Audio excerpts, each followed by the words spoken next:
नमस्कार मित्रों, कैसे हैं आप। तो एसएससी जे 2025 को टारगेट करते हुए अपन कंक्रीट टेक्नोलॉजी पढ़ रहे थे, जिसमें आज अपन स्टार्ट करेंगे 7th chapter concreting in adverse condition. ठीक है, सबसे पहले देखते हैं cold weather concreting. Cold weather method of concreting is used when the temperature is low और below the freezing point. Cold weather concreting method तब यूज़ करते हैं जब टेम्परेचर लो हो और बिलो फ्रीजिंग पॉइंट से नीचे हो। ठीक है, एज पर Indian standard temperature for cold weather should be less than. Cold weather concreting के लिए टेम्परेचर 5 डिग्री सेल्सियस से कम होना चाहिए। ठीक है, एज पर Indian standard. Problem of slow reaction of concrete is to be faced when concreting in cold weather. जब cold weather में कंक्रीटिंग करते हैं तो स्लो रिएक्शन की प्रॉब्लम फेस करने को मिलती है। ठीक है, most suitable temperature for concreting is 10 degree Celsius to 27 degree Celsius. Most suitable temperature कौन सा होता है कंक्रीटिंग के लिए? 10 degree Celsius to 27 degree Celsius. ठीक है, अब देखते हैं कोल्ड वेदर कंक्रीटिंग का इफेक्ट क्या होता है। Effect of cold weather in concreting. Cold weather का कंक्रीटिंग में इफेक्ट क्या होता है? सबसे पहले delay in setting and hardening. Setting और हार्डनिंग में डिले होता है। Hydration time depends upon temperature. Hydration time temperature पर डिपेंड होता है। Since the temperature in the cold weather is very low, cold weather में टेम्परेचर बहुत लो होता है, so they are occur the delayed in setting and hardening of cement. ठीक है, जिसकी वजह से सेटिंग और हार्डनिंग टाइम में डिले होता है। Freezing of concrete at early stage. Freezing of water prevent the hydration of cement and make the concrete to expand. Early stage में फ्रीजिंग हो जाती है, जिसकी वजह से फ्रीजिंग की वजह से हाइड्रेशन ऑफ सीमेंट नहीं होता और कंक्रीट एक्सपेंड हो जाता है। Expansion cause disruption of concrete due to which there occur the loss of strength and quality in concrete. और एक्सेप्शन के बाद एक्सपेंशन की वजह से कंक्रीट में डिसरप्शन होता है, जिसकी वजह से स्ट्रेंथ में लॉस होता है और क्वालिटी ऑफ कंक्रीट में लॉस होता है। ठीक है, फिर बात करते हैं फ्रीजिंग एंड थॉइंग होता है कोल्ड वेदर के कोल्ड वेदर की वजह से। Freezing and थॉइंग exert fatigue in concrete. Freezing and थॉइंग की वजह से कंक्रीट में फटीग होता है। ठीक है, प्रिकॉशन क्या है? Precaution while concreting in cold weather after placing and compacting the temperature should be kept at 2 degree Celsius until it become harden. Placing placing और कंपैक्टिंग करने के बाद टेम्परेचर को 2 डिग्री सेल्सियस तक रखना है, जब तक वो हार्ड ना हो जाए कंक्रीट। ठीक है, hot water 60 degree Celsius and aggregate 15 degree Celsius should be mixed before adding cement content in the mix. Hot water 60 degree Celsius का हॉट वाटर और एग्रीगेट 15 डिग्री सेल्सियस का मिक्स करना चाहिए बिफोर सीमेंट कंटेंट मिक्स में add करने से पहले। ठीक है, कैल्शियम क्लोराइड जो कि एक्सलरेटिंग एडमिक्सचर है, ग्रेटर दैन 1 जो कि 1.5% से ज़्यादा नहीं होना चाहिए, can be use to increase the internal temperature and rate of hardening of concrete. Calcium chloride का यूज़ करेंगे इंटरनल टेम्परेचर और rate of hardening of concrete को इंक्रीज करने के लिए। Form work should be clean and free of snow और ice and also damage concrete due to frost section should be eliminated. Form work clean करेंगे जो कि snow या कि आइस से फ्री रहे, और डैमेज कंक्रीट जो कि फ्रॉस्ट एक्शन से जो कंक्रीट डैमेज हो गई है उसको एलिमिनेट करेंगे, उसको हटाएंगे। ठीक है, concrete surface should be covered to maintain constant temperature and to protect the concrete from frost. Concrete surface को कवर करेंगे कांस्टेंट टेम्परेचर मेंटेन करने के लिए और कंक्रीट को फ्रॉस्ट से प्रोटेक्ट करेंगे। ठीक है, curing and form work stripping time should be kept for longer time. Curing और फॉर्म वर्क स्ट्रिपिंग टाइम को लंबे समय के लिए करेंगे और फॉर्म वर्क बहुत लंबे समय तक नहीं निकालेंगे, क्यूरिंग लंबे टाइम पे तक करेंगे। ठीक है, frozen aggregate should not be use for concreting. Frozen aggregate नहीं यूज़ करेंगे कंक्रीटिंग के लिए। Low pressure wet steam provides best means of both heating the enclosure and for moist curing of concrete. Low pressure wet steam provide करेंगे which is best means of both heating and enclosure for moist curing of concrete. ठीक है, फिर बात करेंगे, फिर बात करते हैं अब हॉट वेदर कंक्रीटिंग की। अभी अपन ने देखा कोल्ड वेदर कंक्रीटिंग, अब बात करते हैं hot weather concreting. Concreting place and atmospheric temperature greater than 40 degree Celsius hot weather concreting. वहाँ पे ऐसी जगह पे जहाँ पे टेम्परेचर 40 डिग्री सेल्सियस से ज़्यादा है, वहाँ पे कंक्रीटिंग करना, ऐसी कंक्रीटिंग को बोलते हैं हॉट वेदर कंक्रीटिंग। इफेक्ट क्या होता है हॉट वेदर का कंक्रीट पे? Reduction in strength and relative humidity. Strength और रिलेटिव ह्यूमिडिटी में रिडक्शन हो जाता है।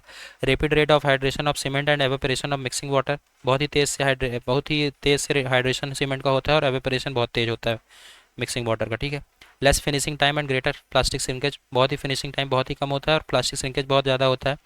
Evaporation of curing water and water absorption from the form work. Curing water का एवेपोरेशन हो जाता है और वाटर अब्जॉर्प्शन जो फॉर्म वर्क से वाटर अब्जॉर्प्शन होने लगता है। ठीक है, वाटर अब्जॉर्ब होता है फॉर्म वर्क से। प्रिकॉशन क्या है हॉट वेदर में कंक्रीटिंग करते वक्त? Precaution while concreting in hot weather, aggregate temperature can be maintain by water और कीपिंग देम कवर्ड। एग्रीगेट का टेम्परेचर मेंटेन रखना है, उसको वाटर में रख के या कि उसको कवर करके।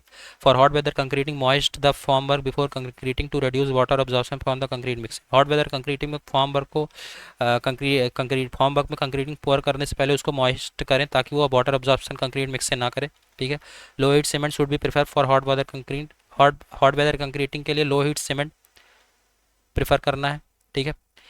Retarding admixture should be use to reduce the setting of fresh mix for hot weather concreting. Retarding admixture का यूज़ करना है ताकि जो सेटिंग टाइम है, मतलब to reduce the setting of fresh mix, ठीक है, जो सेटिंग है बहुत जल्दी ना हो, इसलिए रिटार्डिंग एडमिक्सचर का यूज़ करना है।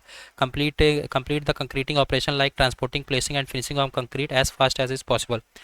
जो कंक्रीटिंग ऑपरेशन है जैसे कि ट्रांसपोर्टिंग, प्लेसिंग और फिनिशिंग कंक्रीट का, वो जितना जल्दी हो सके उतना जल्दी कंप्लीट करना है।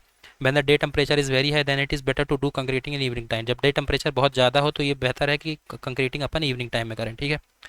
तो ये हो गया cold weather concreting and hot weather concreting. अब बात करते हैं अंडर वाटर कंक्रीटिंग की।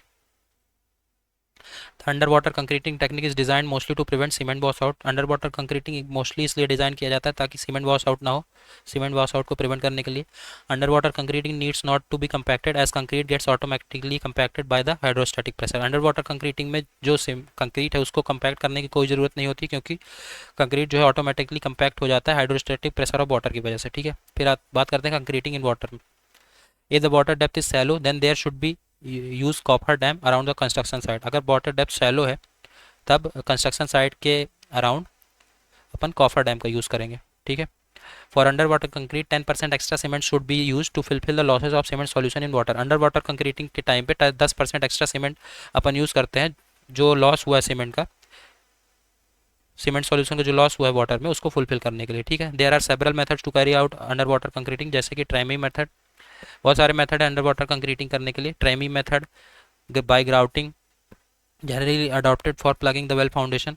वेल फाउंडेशन को प्लग करने के लिए ग्राउटिंग जनरली अडॉप्ट किया जाता है। Pumping technique, hydrovalve method, pneumatic value method, skip methods, by skip method, bagged concrete method, toggle bag method. Tremie method देखते हैं क्या होता है tremie method. A tremie pipe is a pipe having diameter 20 to 30 centimetre. Tremie pipe एक pipe होती है जिसकी Dyer 20 to 30 centimetre होती है। Capable of easy coupling for increase और डिक्रीज ऑफ लेंथ। ये केपेबल होता है ईजी कपलिंग के लिए, फॉर इंक्रीज और decrease of length. To avoid intermixing water and concrete in pipe, a wooden plug और थिक पॉलीथीन शीट और other material is used. Intermixing of water और concrete को अवॉइड करने के लिए पाइप में एक वुडन प्लग या कि थिन पॉलीथीन शीट या कि कोई अदर मटेरियल का यूज़ किया करते हैं to seal the end of pipe, ठीक है। At all stage tremie pipe remains inside the concrete. हर स्टेज में ट्रिमी पाइप कंक्रीट के इनसाइड ही रहता है, अंदर ही रहता है। So that no water insert into the pipe from bottom, ताकि कोई पानी पाइप के अंदर ना आ सके, ठीक है। वाटर सीमेंट रेशियो ट्रिमी मेथड में 0.3 या कि 0.3 से कम रखेंगे। M20 ग्रेड का कंक्रीट यूज़ करेंगे। M20 grade of concrete should be use. Sulphate resisting and high aluminous cement prefer करेंगे। Sulphate resisting cement and high aluminous cement prefer करेंगे ट्रिमी मेथड में। Precast unit of plain concrete should be use in sea water, ठीक है। Precast unit of plain concrete कहाँ use करते हैं? सी water में, ठीक है। तो यहाँ पे अपना कंक्रीटिंग एडवर्स कंडीशन कंप्लीट होता है। नेक्स्ट लेक्चर में अपन बात करेंगे ड्यूरेबिलिटी ऑफ कंक्रीट की। Okay, so thank you so much.